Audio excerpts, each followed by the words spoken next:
A very good morning dear aspirants. Byju's के government exams prep channel में आप सभी का हार्दिक स्वागत है।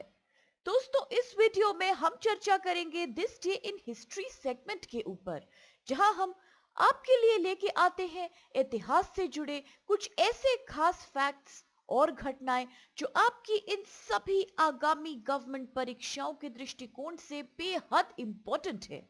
Along with this, वीडियो के अंत में हम आपसे शेयर करेंगे कुछ प्रैक्टिस क्वेश्चंस भी, जिनका अभ्यास भी इन सभी परीक्षाओं के दृष्टिकोण से बहुत लाभदायक रहेगा। तो आप अवश्य ही इन सभी फैक्ट्स को ध्यान से सुनने और समझने के बाद इन क्वेश्चंस को अटेम्प्ट कीजिए और इनके उत्तर हमारे साथ कमेंट सेक्शन में शेयर करते रहिए। तो आइए फ्रेंड्स, अब शुरू करते हैं 20 मार्च अर्थात आज के दिनांक से जुड़े हमारे तमाम important historical facts की। The very first fact here is associated with 1602 when the Dutch East India Company was formed। अर्थात डच ईस्ट इंडिया कंपनी का गठन किया गया था। The Dutch East India Company, officially the United East India Company, एक mega corporation थी founded by a government directed consolidation of many rival Dutch trading companies in the early 17th century। इसकी स्थापना 20 मार्च 1602 में as a chartered company हुई थी to trade with the Mughal India। Company ने भारतीय दक्षिण पूर्व एशियाई देशों के साथ कारोबार किया जब डच सरकार ने इसे डच स्पाइस ट्रेड पर 21 साल का एकाधिकार प्रदान किया था। यह कंपनी 50% टेक्सटाइल और 80% सिल्क के इंपोर्ट में भी इन्वॉल्व थी from its most developed region known as the Bengal सूबा। कंपनी को अक्सर ट्रेडिंग कंपनी या कभी कभी शिपिंग कंपनी भी बुलाया जाता था और it became the world's first formally listed public company. Dutch में इसे VOC भी कहा जाता था। And it is also believed to be the world's first truly transnational corporation, also the first multinational enterprise to issue shares of stock to the public। कई प्रकार की commercial activities और ट्रेडिंग में यह इन्वॉल्व थी, जैसे कि ship building and both production and trade of East Indian spices. Bharat में they established the first factory in Masulipatnam in 1605, followed by Pulicat in 1610, Surat in 1616, Bimlipatnam in 1641 and Shinsura in 1653। The main objective of the Dutch remained aggressive action in eliminating the Portuguese and the British mercantile powers from India and Southeast Asia, और वह successful भी रहे in abandoning the Portuguese as the most dominant power in the European trade। Bharat में the most important event for them became the Battle of Kolachel, which was fought in 1741 between the Dutch East India Company and the state of Travancore army। This was a major defeat of a European power in India and marked a beginning of the end of the Dutch influence। और अब इसके साथ चल के देखते हैं आज का अगला फैक्ट कौन सा है, और ये संबंधित है 1615 से, जब Dara Shikoh the son of Mughal emperor Shahjahan was born. अर्थात मुगल बादशाह शाहजहां के पुत्र दारा शिकोह का जन्म हुआ था। Dara Shikoh was the eldest son and the heir apparent of the Mughal emperor Shahjahan. उनको डेजिग्नेट किया गया था with the title बादशाहजादा ए बुजुर्ग मर्तबा, अर्थात prince of high rank, and he was favoured as a successor to the throne by his father. उनका जन्म अजमेर शहर राजस्थान राज्य में हुआ था और वह शाहजहां और उनकी दूसरी पत्नी मुमताज महल के पुत्र थे। In 1648 he was appointed as the governor of the province of Gujarat। As his father's health began to decline, Dara Shikoh received a series of increasingly prominent commands, जैसे कि he was appointed as the governor of Multan and Kabul in August 1652 and was raised to the title of Shah-e-Buland Iqbal अर्थात King of the High Fortune in 1655. लेकिन जैसे जैसे सम्राट शाहजहां की तबीयत खराब होती चली गई, उनके सभी पुत्रों के बीच थ्रोन अर्थात सिंहासन को लेके लड़ाई छिड़ती गई और बढ़ती गई. Dara Shikoh was defeated by Aurangzeb and Murad during the Battle of Samuhgarh in 1658. इससे इनकी शक्ति और डोमिनेंस को बेहद धक्का पहुंचा था. Subsequently, Aurangzeb took over Agra fort and deposed Emperor Shah Jahan in 1658. बाद में गवर्नर ऑफ गुजरात शाह नवाज खान की सहायता से दारा शिकोह ने फिर से सेना जुटाई और एक बार हिम्मत से औरंगजेब का दोबारा सामना किया in the battle of Deorai near Ajmer in Rajasthan on 11th March 1659. परंतु इस युद्ध में भी उन्हें पराजित होना पड़ा and then he fled to Sindh to take refuge.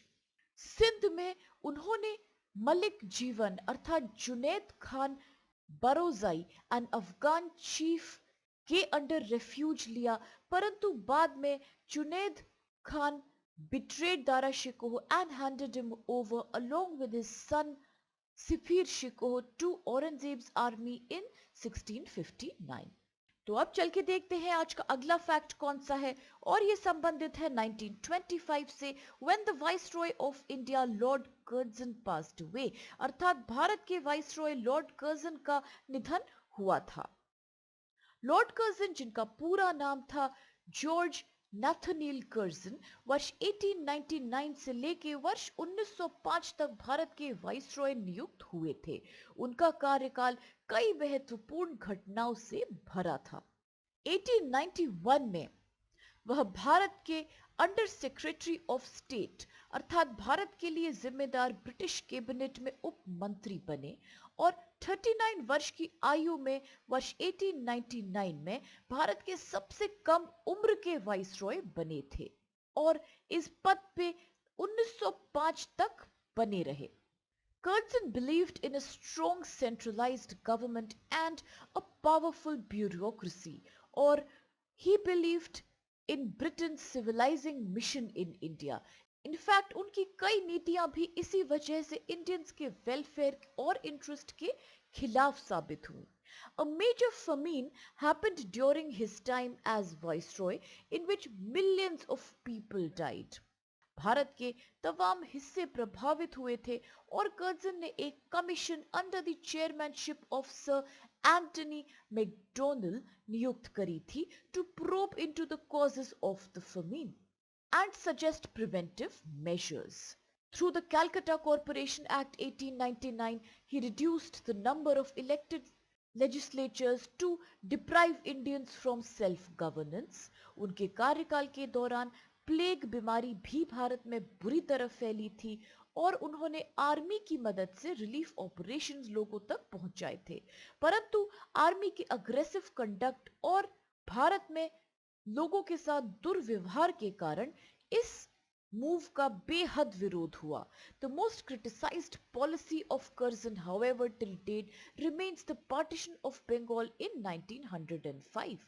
चाहे इसका कारण सरकार द्वारा एडमिनिस्ट्रेटिव कन्वीनियंस दिया गया था क्योंकि बंगाल एक बड़ा राज्य था, परंतु इसके पीछे रियल कॉज था to divide the Hindu and the Muslim population in that area on the basis of religion. कई रिफॉर्म मेजर्स भी कर्जन द्वारा करे गए थे, जैसे कि 1900 में the Punjab land alienation act pass करी गई थी पेजेंट्स की जमीन को मनी लेंडर्स से बचाने के लिए. He passed the Cooperative Credit Societies Act in 1904 और एक एग्रीकल्चर रिसर्च इंस्टीट्यूट स्थापित किया गया था at Pusa in Bengal for the same purpose. Curzon also appointed a commission under the chairmanship of Sir Andrew Fraser to suggest measures for improving police organization. He also decided to improve railway facilities in India and also to make railways profitable to the government, और इसी कारण उन्होंने एक railway commission under the chairmanship of mister Robertson नियुक्त करी थी इन 1901। वर्ष 1901 में Curzon called an education conference at Shimla in Himachal प्रदेश।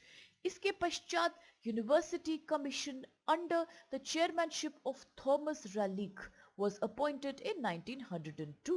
इसकी रिपोर्ट के बेसिस में the Indian universities act was passed in 1904। Monument act 1904 भी पास करवाया गया था इनके द्वारा towards the restoration of Taj Mahal. और अब इसके साथ चल के देखते हैं अगला फैक्ट आज का, जो कि संबंधित है 2014 से, with writer and journalist Khushwant Singh passed away, अर्थात लेखक और मशहूर पत्रकार खुशवंत सिंह का निधन हो गया था। खुशवंत सिंह एक भारतीय ऑथर, लॉयर, डिप्लोमैट, जर्नलिस्ट और पॉलिटिशियन थे। His experiences during the 1947 partition of India inspired him to write the famous book Train to Pakistan in 1956, जिसको कि इनकी सबसे प्रसिद्ध और मशहूर नोवेल माना गया। He founded and edited Yojana, an Indian government journal in 1951. He was a member of Rajya Sabha, the upper house of the Indian Parliament, and उनके सभी contributions के लिए he was awarded the Padma Bhushan in 1974 for the service to his country. परंतु in 1984 he returned the award in protest against the siege of Golden Temple by the Indian Army. In 2007, Indian government awarded him the Padma Vibhushan. इनके द्वारा लिखी अनेक किताबें बेहद प्रसिद्ध हैं और इनमें से कुछ लीडिंग नेम्स हैं किताबों के, जैसे कि paradise and other stories, death at my doorstep, the sunset club, gods and godmen of India. तो अब चल के देखते हैं आज का अगला फैक्ट कौन सा है, और ये है कि किस प्रकार से विश्व भर में हर साल the international day of happiness is observed. The international day of happiness एक हर साल होने वाला इवेंट है organized by the United Nations to promote the idea that feeling happy is a global human right. The General Assembly of the United Nations proclaimed 20th March as the International Day of Happiness in its resolution 66-81 of July 2012। और इसके परिणाम स्वरूप वर्ष 2013 के बाद से संयुक्त राष्ट्र ने दुनिया भर में लोगों के जीवन में खुशी के महत्व को पहचानने के लिए अंतर्राष्ट्रीय खुशी दिवस के रूप में मनाया। The resolution to celebrate the International Day of Happiness was initiated by Bhutan, एक ऐसा देश which recognized the value of national happiness over national income long back since 1970s, और famously उसने adopt किया था the goal of gross national happiness over gross national product। वर्तमान वर्ष अर्थात 2021 में इस दिवस की अनोखी थीम है हैप्पीनेस फॉर ऑल फॉरएवर। तो अब आइए देखते हैं फिर कौन से क्वेश्चंस आज हमारे साथ हैं यहाँ। और सबसे पहला सवाल है, with whom did the Indian Kingdom of Travancore fight the Battle of Colachel with? अर्थात त्रावणकोर के भारतीय राज्य ने किसके साथ कोलाचेल की लड़ाई लड़ी थी? ऑप्शन है आपके सामने, A the East India company, B the Dutch East India company, C Dutch West India company, और D French East India Company. The next question is, when was the Battle of Deorai fought between Aurangzeb and Dara Shikoh? अर्थात औरंगजेब और दारा शिकोह के बीच देओराई की लड़ाई कब लड़ी गई थी? ऑप्शन है ए 1675, बी 1666, सी 1659 या डी 1660। अगला सवाल है, who was the Viceroy of India during the partition of Bengal in 1905? Options आपके सामने कुछ नाम हैं, जैसे कि A lord Mayo, B lord Curzon, C lord Dalhousie या D lord Canning. The next question is, who is the author of the famous book The Sunset Club? अर्थात प्रसिद्ध पुस्तक The Sunset Club की लेखक कौन है? ऑप्शंस है ए शोभा day, B Khushwant Singh, सी Ruskin bond या D R.K. Narayan. And the next question is, when is the International Day of Happiness observed? अर्थात the International Day of Happiness कब मनाया जाता है? ऑप्शंस है A 21 मार्च को, B 30 मार्च, C 20 मार्च या D 22 मार्च। अब इन सभी इंटरेस्टिंग क्वेश्चंस और दिलचस्प फैक्ट्स के साथ आज के इस सेशन को हम यहीं समाप्त करते हैं, इस आशा के साथ कि आप सभी को इससे बेहद लाभ मिलेगा। दोस्तों, अगर आपको वीडियो पसंद आए तो प्लीज आप लोग चैनल को लाइक, शेयर और सब्सक्राइब अवश्य कीजिए।